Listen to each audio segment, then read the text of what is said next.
Bonjour tout le monde. Écoutez, ça me fait plaisir de vous retrouver pour cette 13e entrevue. Nous poursuivons avec Dialogue avec l'humanité. Je vous ai fait parvenir un croquis assez élaboré, mais pour ceux qui me suivent depuis le début, je pense que c'est révélateur et c'est... Je vais le montrer parce s'il y en a qui veulent, à partir de maintenant, prendre des... Je pense qu'on appelle ça une capture d'écran. Ceux qui manquent le document ou qui sont pas avisés par courriel. Donc, en haut, on lit ici la conscience universelle en 2022, où l'angoisse de mort est de plus en plus prégnante. Nous l'avons vu avec l'épisode du COVID, mais aussi de plus en plus omnibulée par l'ego qui pousse aujourd'hui sa quête d'hégémonie à la recherche d'immortalité. Angoisse de mort et ego se sont développés simultanément. Ainsi, seule une dissolution de l'ego peut annihiler l'angoisse de mort ou angoisse existentielle. Voilà, selon ma compréhension, l'origine de la souffrance. L'ego est un mécanisme adaptatif nous maintenant dans une réalité illusoire. Maya. Donc, cette première partie, c'est le bleu, ici, rendu ici en 2022. C'est tout, la conscience universelle, l'inconscient collectif, la réalité fondamentale, le champ énergétique électromagnétique. Au point 2, la conscience universelle datant de l'époque des chasseurs-cueilleurs, soit il y a 3 500 000 ans, alors que l'on dénombrait une centaine de milliers d'hommes sur Terre. Un moment où l'angoisse de mort était inexistante, même si la possibilité de la mort était leur lot quotidien, compte tenu que l'immortalité leur était assurée par leur union au sacré. Le royaume des ancêtres, le royaume des esprits, le royaume des morts. Les chasseurs-cueilleurs étaient en harmonie avec la nature, un N majuscule, en harmonie totale, ce qui veut dire avec la biodiversité, et avec aussi le sacré. Période également où l'altruisme de ces hommes ne laissait aucune place à l'égocentrisme. Rappelez-vous, le mythe d'Éros. Ces gens-là, chasseurs-cueilleurs, deux critères fondamentaux dans leur existence. Zéro attachement, zéro attente. Ils vivaient au quotidien, au jour le jour. Zéro attachement donc. Impermanence totale. Zéro attachement, vacuité à son plus haut niveau. Le point 3, ici, vous et moi, avec notre infime conscience individuelle héritée, ce qui est en rouge, tantôt, les premiers niveaux, le vert, c'était les chasseurs-cueilleurs, il y a 3,5 milliards d'années. Et là, vous et moi, avec notre infime conscience individuelle héritée de notre enfance, mais également et prioritairement héritier d'une histoire cosmique aux possibilités monumentales, quoique ostracisée par l'ego. Et le quatrième point, c'est une réflexion personnelle. Là. J'ai lu beaucoup en philosophie, en psychologie, et bon. Et là, ça m'est venu un peu... Conclusion. Selon Jung, les archétypes dont l'origine est un espace mental qu'il nomme inconscient collectif, bon, c'est tout ce qu'on vient de voir, constituent un potentiel d'énergie psychique constitutif de l'activité humaine. Ces archétypes sont tirés d'expériences continuellement répétées au cours des générations. En ce sens, l'angoisse de mort et l'ego seraient, selon moi, des archétypes ayant progressivement évolué, et ce, depuis près de 3 500 000 années. C'est beaucoup dire, là, mais moi, c'est ma compréhension. Au début, les chasseurs-cueilleurs, l'angoisse de mort n'existait pas. Ils côtoyaient la mort. Mort et vie, ça ne faisait qu'un. Okay? Et avec leurs croyances. Et là-dessus, je vais vous glisser un mot. Moi, quand mon père et ma mère sont morts, Ils ont eu 14 enfants, une famille. Mon père et ma mère ont toujours... Mon père arrivait à 5h10, il arrivait de l'Alcan à pied dans la rue, je me rappelle. Ma mère a toujours été à la maison. Bon, quand ma mère est morte et mon père sont... J'étais avec eux jusqu'à leur dernier souffle. Ma mère, je peux vous dire à quelle heure, mon père aussi à la minute près. Et l'angoisse de mort, ça n'existait pas pour eux.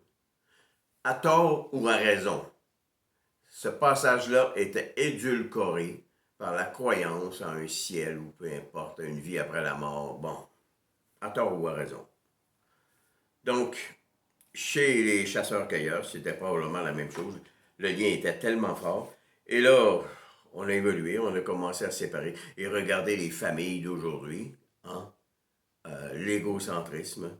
Et je pense que angoisse de mort et ego, on le dit, l'ego, hein? C'est une construction mentale, c'est une stratégie adaptative pour cacher une réalité fondamentale. On investit dans des biens, personnes ou objets, OK, pour se donner une certaine consistance, une certaine durabilité, alors que tout est impermanence, y compris notre propre mort. Donc, on fixe notre pensée, notre structure sur du matériel, sur des objets, hein, parce que l'angoisse existentielle, c'est le rien et le nulle part.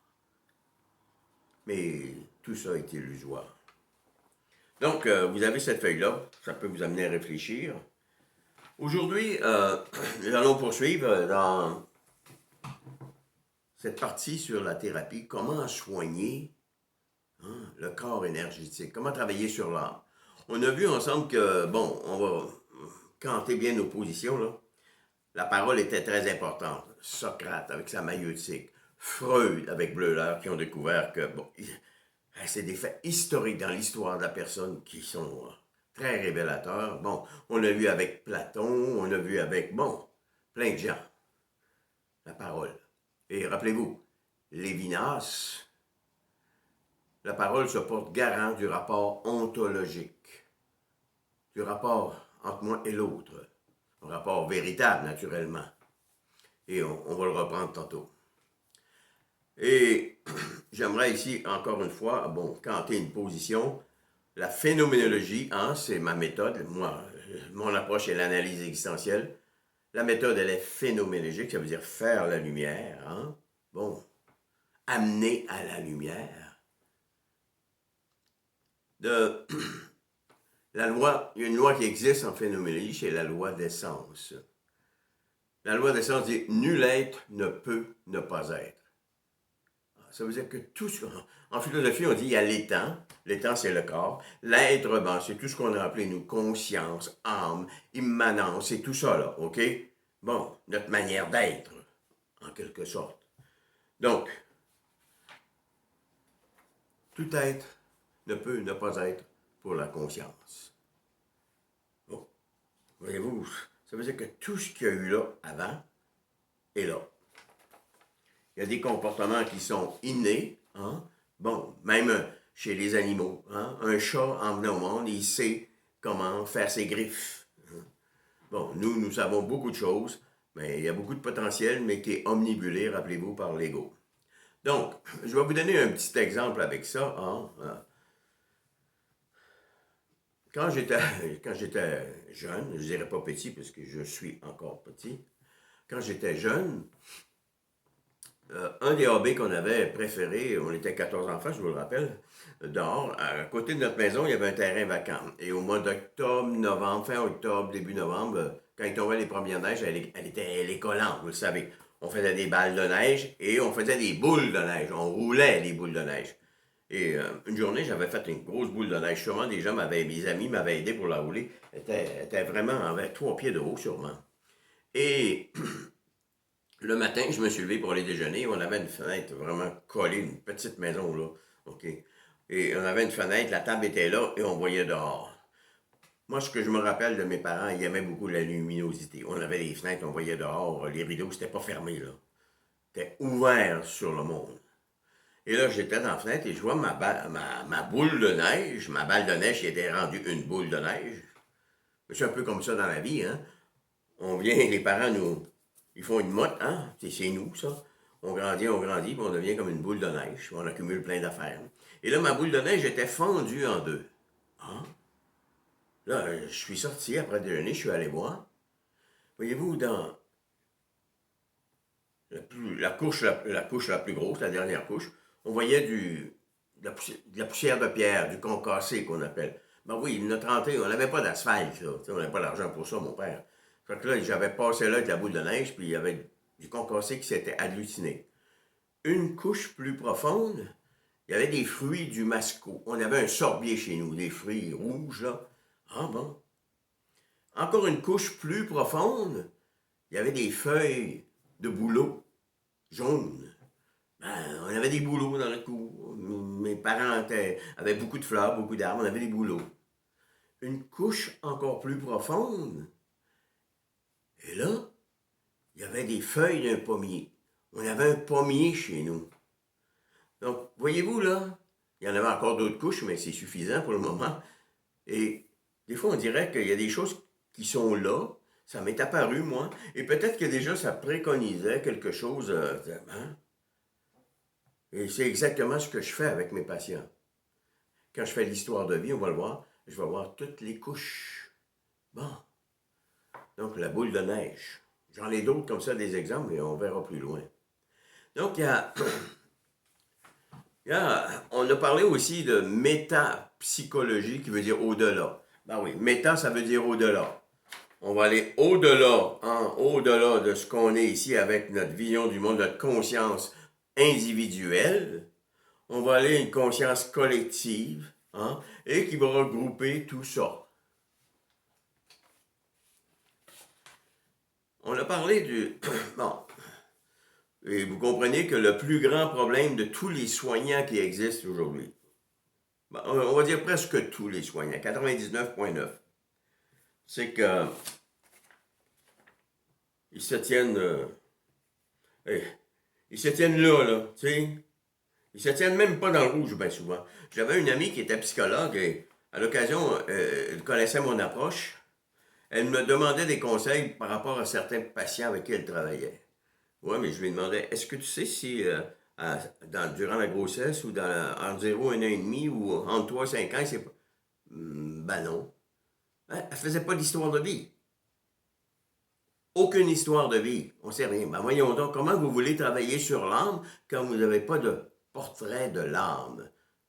D'autant plus que chaque personne est unique. Bon. Donc, c'est un des problèmes de nos soignants aujourd'hui. Ils n'ont aucune vision de globalité.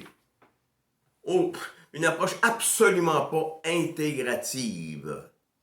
Et ça ne me gêne pas de le dire. Absolument pas, parce que c'est le cas. On a parlé la semaine passée, la première chose, il y a 3 choses importantes quand quelqu'un consulte. Le vouloir. Il faut que la personne veuille. C'est prioritaire. Rappelez-vous, il n'y a pas de sens à faire de la lumière dans une pièce déjà éclairée. Le vouloir. Deuxième chose, le pouvoir. Le pouvoir, c'est la raison. On n'a pas affaire à un déficient, on n'a pas affaire à un psychotique, on a quelqu'un qui vient nous voir, qui vient me voir. Monsieur Potvin, je suis tanné. Je voudrais faire mieux avec ma vie. Et je voudrais savoir pourquoi je ne suis pas capable. Voyez-vous, cette personne-là est sur le pourquoi et non sur le comment. Je veux m'en sortir. Y a-tu des trucs? Donnez-moi des trucs. Et je ne donne pas de trucs, moi. Les réponses, vous les avez en vous. Il n'y a pas de... Comme, vous avez beau aller en Inde, vous baigner dans le Gange, vous avez beau lire n'importe quel livre, ce sera toujours l'histoire d'un autre, la vie d'un autre. Les réponses, elles sont en vous, elles sont uniques. Donc, le vouloir est prioritaire. La raison. Descartes nous dit que la raison, c'est l'enchaînement logique des idées. Logique, ça veut dire cohérent. Il y a une certaine cohérence des idées. Hein? Une liaison, la liaison entre des vérités, rappelez-vous la consigne de Freud, vérité absolue, pas d'autocensure, conduisant progressivement à une certitude. C'est beaucoup. Et on va voir, moi c'est exactement ce que je fais surgir dans mes entrevues. A raison. Il y a, pour ça, il faut que le thérapeute soit d'abord lui-même dans la vérité. Il faut qu'il ait accédé à un certain niveau, un certain cheminement. S'il est encore dans la connaissance inférieure, comment il peut être dans la certitude? Et la certitude ici, c'est les lois universelles, infaillibles, cosmiques. On le verra à la toute fin, si on s'en va aujourd'hui, le Tao. Donc, le patient, hein, il faut absolument lui faire voir que tout ce qu'il a fait avant, c'était le meilleur. Il ne pouvait pas faire autrement. Quand on a des enfants à 25 ans, on le fait avec ce qu'on sait de la maternité, comment élever des enfants. Rappelez-vous, mon père disait en train de mourir, Flo, je pense que la vie s'est faite à l'envers. Je sais c'est quoi travailler, il a commencé à bûcher à 12 ans, je sais c'est quoi élever une famille, 14 enfants, je sais c'est quoi prendre sa retraite, il l'a pris à 65 ans, je sais c'est quoi enterrer sa bonne femme, il parlait de ma mère, hein, c'était pas méchant ce qu'il disait, absolument pas, c'était vraiment une bonne femme. Donc, c'est en 2 mots, pas un mot, là, OK? Il dit, je suis en train de mourir. Nietzsche disait, les méthodes viennent à la fin. Et les gars qui m'écoutaient, là, hein, vous bâtissez un garage, un coup qui est fini, la prochaine fois, chérie, je ferai pas ça comme ça. Je me reprends, je ferai ça autrement. Bon, mais c'est ça. Donc, nous, il faut convaincre notre patient que tout ce qu'il a fait avant, OK? Tout ce qu'il a fait avant, c'était le meilleur. C'est pas toujours facile, là. Je travaillais avec une femme qui avait été abusée, là. Écoutez, on fait l'histoire de vie et tout. Abusée à tour de bras, là. Première relation avec pénétration avec son père à 9 ans. Là, il faut que je lui... Elle, c'est sûr qu'elle était dans le crime organisé. Bon, elle a eu une vie assez rocambolesque. Weird, je pense ce que vous dites, là. Hein? Il fallait que je lui dise qu'elle avait reçu le meilleur. Là. Elle rêvait, elle pensait à tuer. C'est plus que...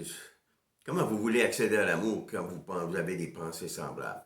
En fait, il fallait que je... Non, mon but, c'était pas qu'elle aime son père. Absolument pas. Il y a des lois pour ces rapaces, qui sont pas assez sévères, d'ailleurs.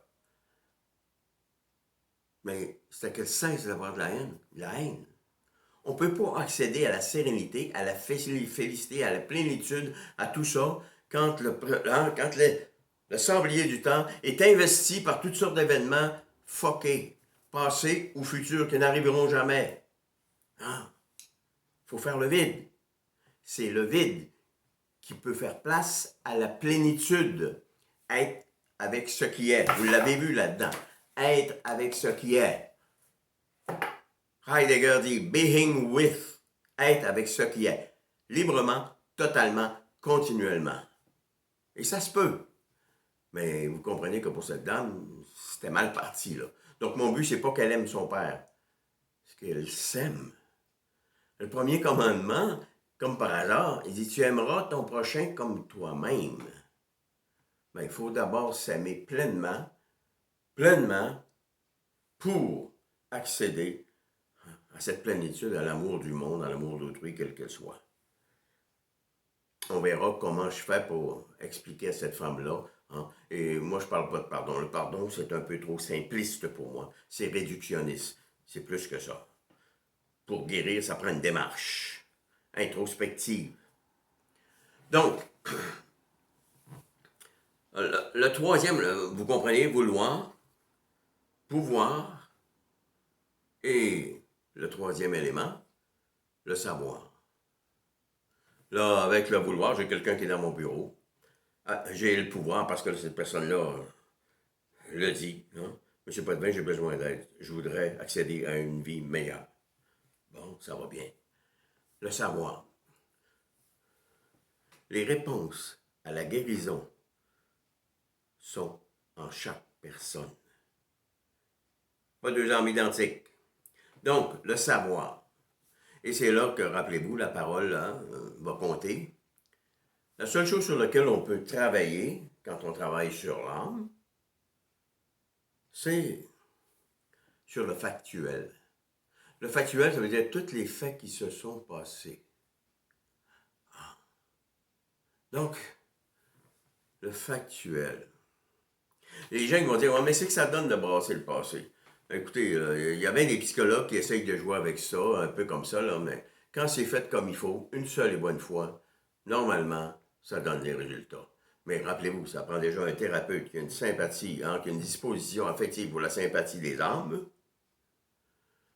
ce qui est assez rare. Deuxièmement, ça prend un thérapeute, s'il n'a pas connu, qui est en cheminement vers l'éveil, vers une conscience supérieure, une intelligence supérieure, une raison véritable, hein, véritable synonyme de certitude. Bon, ça prend ça en partant.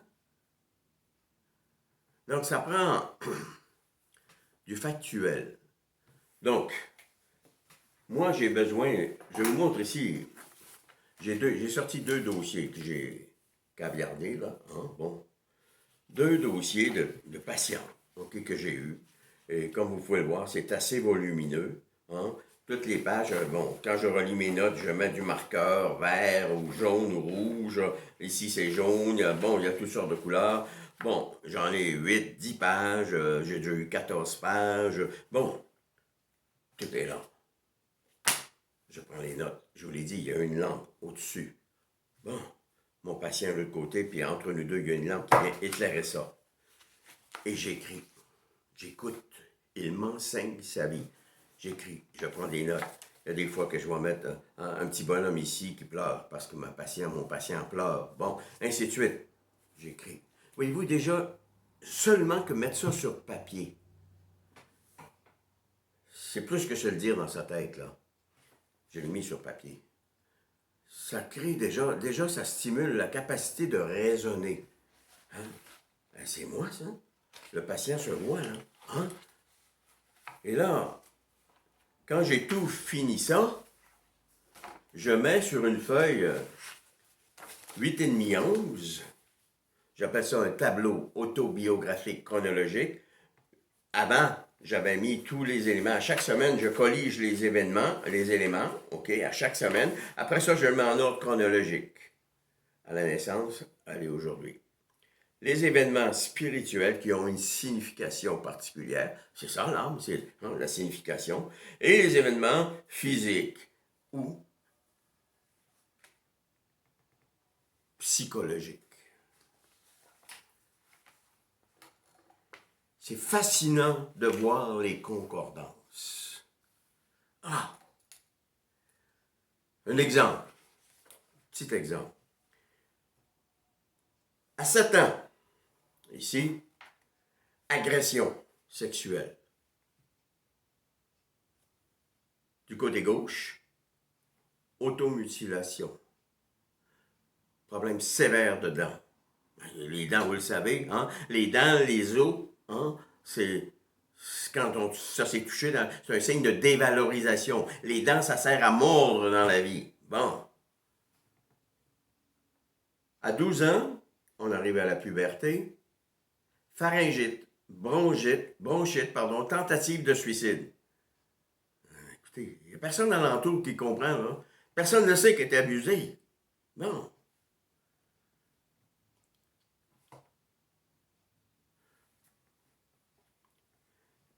Voyez-vous, il y en a plein, là. Voyez-vous, il y en a plein, là. Et l'autre dossier, bon, quand je reprends, moi, ma partie, c'est sûr que je pars de ce tableau-là. Hein? Voyez-vous, je mets des couleurs, j'enseigne à mes patients.